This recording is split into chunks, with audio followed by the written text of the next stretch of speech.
நம்ம வீட்டில் இருக்கிற மீதமான மசால் வடையை வச்சு இங்கே வடைகறி பண்ணலாம். ஃபஸ்ட்டு வடையை நல்லா உதிர்த்துக்கலாம், நல்லா ஸ்மாஷ் பண்ணிக்கலாம். அது நல்லா உதிரி உதிரியாக இருக்கட்டும். இப்போது ஒரு கடாயில் எண்ணெயை காய வச்சு சோம்பு போட்டு நறுக்கி வச்ச வெங்காயத்தை போட்டு தக்காளியும் போட்டுக்கலாம். இதை நல்லா நம்ம வதக்கி விட்டுடலாம்.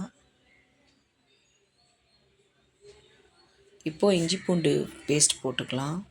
காஷ்மீரி ரெட் சில்லி பவுடர் போட்டுக்கலாம். கரம் மசாலா, டர்மரிக் பவுடர், மஞ்சள் தூள், இது எல்லாத்தையும் போட்டு நல்லா வதக்கி விட்டுடலாம். கடைசியாக நம்ம வேக வச்சு உதிர்த்து வச்சுருக்கிற வடையை இங்கே போட்டுடலாம். அதையும் நல்லா மிக்ஸ் பண்ணிடலாம். மிக்ஸ் பண்ணிவிட்டு தண்ணி விட்டுக்கலாம். தண்ணி விட்டு நல்லா கொதிக்க விட்டுடலாம். நல்லா கொதித்த பிறகு க்ரஷ் பண்ணி வச்சுருக்கிற ஏலக்காவை போட்டுடுறேன். ஏலக்காவை போட்டு நல்லா மிக்ஸ் பண்ணி விட்டுடலாம். அது ஒரு நல்ல ஃப்ளேவர் கொடுக்கும்.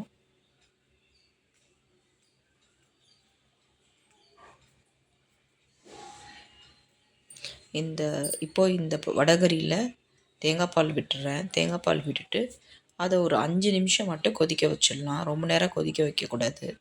கடைசியாக கொத்தமல்லி தூவி ஸ்டவ் ஆஃப் பண்ணிடலாம். வடைகறி ரெடி.